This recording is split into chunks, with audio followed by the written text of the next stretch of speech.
Très bien, maintenant on va parler de la bibliothèque Immer. Immer est une bibliothèque JavaScript qui va faciliter la manipulation de données immuables. Il facilite donc la gestion de ces données dans des contextes comme la programmation fonctionnelle ou la mise à jour des états dans des applications. Les données immuables sont des données qui, une fois créées, ne peuvent pas être modifiées. En JavaScript, les types primitifs comme les nombres, les chaînes de caractères et les valeurs booléennes sont immuables.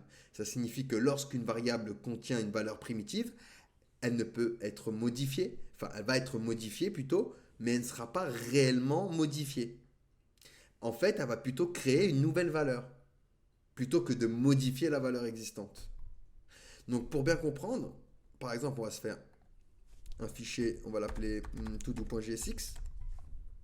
Si je fais let A est égal à 5 et que je fais let B est égal à A, et je lui dis ensuite que A est égal à 10.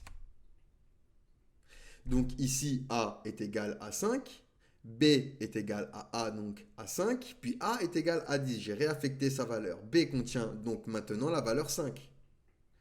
A est modifié donc pour contenir la valeur 10, mais B restera toujours à 5.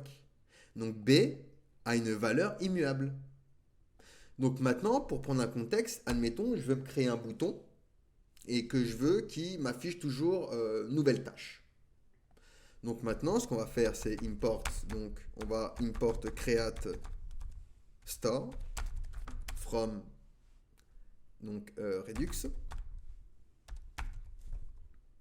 On va import également le provider, use dispatch et use selector donc from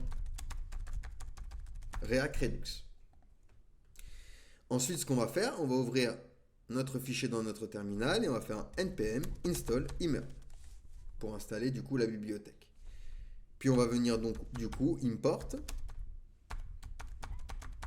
produce from Immer.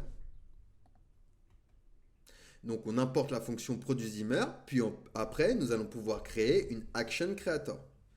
Donc ce qu'on aurait pu faire, c'est const add todo.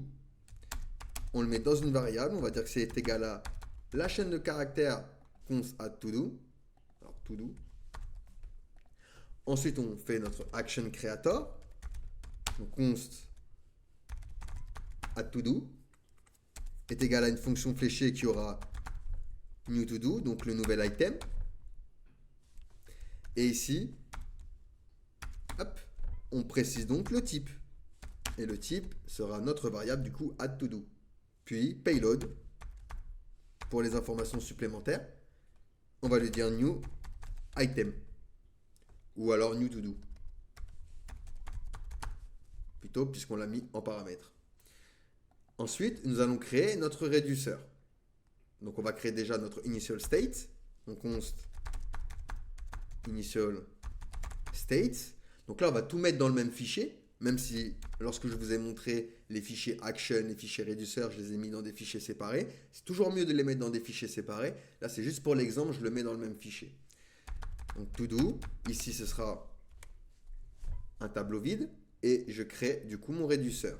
Donc const réduceur.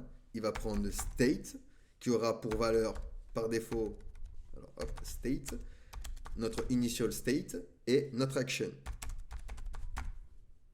Puis on va switch sur action.type. Donc case, si je suis dans add to do, alors dans ce cas-là, on va venir faire un return. Alors juste là, réduceur, hop, il manquait le petit égal. On va venir donc faire un return et on va utiliser notre fonction produce qui aura donc le state en premier élément et draft en deuxième élément. Et on va venir ici faire un draft.todo.push et on va push action.payload. Donc notre new to do que l'on a mis juste ici. Alors, juste to do, ici, je vais le mettre avec un S, vu qu'il y aura plusieurs items. On descend. Default, toujours, hein, par défaut, sinon tu me return le state. Et ensuite, on va créer notre store. Donc, const store est égal à create store et je lui place du coup réduceur à l'intérieur. Hop, ensuite on va créer un component, d'accord? Donc function, on va l'appeler to-do list. Alors, on va se faire un peu de place. Ok.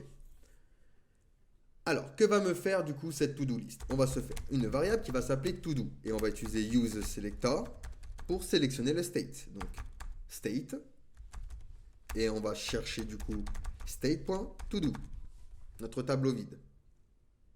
Ça, on va s'en servir avec la méthode map du coup pour itérer à travers notre tableau et afficher nos éléments. Puis après du coup const dispatch est égal à use donc dispatch hop pour dispatcher nos fonctions. Et on va faire un const. Donc, handle, on va l'appeler handle add to do. Donc, pour ajouter un nouvel item. Il aura une fonction fléchée avec new to do à l'intérieur. Et on va venir donc dispatch add to do, notre fonction add to do, dans lequel on lui donne du coup new to do. Hop. Ensuite, on va pouvoir venir donc return du JSX. On va se faire par exemple une div h1 ma liste et on va faire annuel. Et là, on utilise la méthode map sur todo pour itérer à travers notre tableau.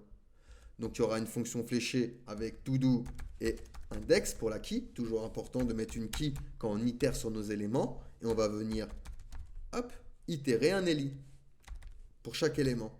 À qui du coup on place une key, donc une key unique, hein, ce sera du coup l'index. Et on affichera ici donc todo à l'intérieur du li. Puis après, je vais créer mon bouton. Donc dans le bouton, ce sera ajouter. Et on rajoute un one click égal.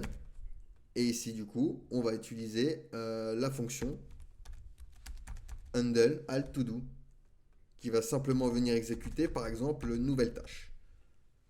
Hop et hop. Nickel. Et maintenant, ce qu'on va pouvoir faire, fonction app, qui va venir return, donc un provider, qui aura mon élément, donc mon component, to-do list. Et on n'oublie pas de placer le store du coup à notre provider.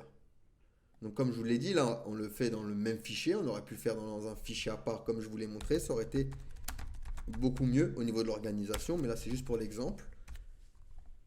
J'export default du coup app et je vais venir ici m'importer du coup on l'a appelé todo from, donc component, on va aller chercher todo. Hop, et ici du coup on va afficher todo. Donc ici j'ai bien une liste, et si j'appuie sur ma liste, alors pourquoi ça marche pas? Ah oui, alors c'est ici, on va juste recopier le li, et on va mettre des parenthèses, et pas des accolades. Donc du coup, j'ai bien ma liste, et lorsque j'appuie, du coup, je vais à chaque fois avoir ma nouvelle tâche qui va apparaître. Hop, hop, hop. Donc du coup, on a utilisé ici immer pour gérer nos données immuables, puisque une nouvelle tâche est une donnée immuable. Elle ne change jamais. Elle est appelée par notre fonction handle alt to do, mais elle n'est jamais changée. Elle est simplement push dans un tableau. Donc voilà pour la bibliothèque immer. Allez, posez-moi des questions si vous en avez, sinon on va pouvoir passer à la suite.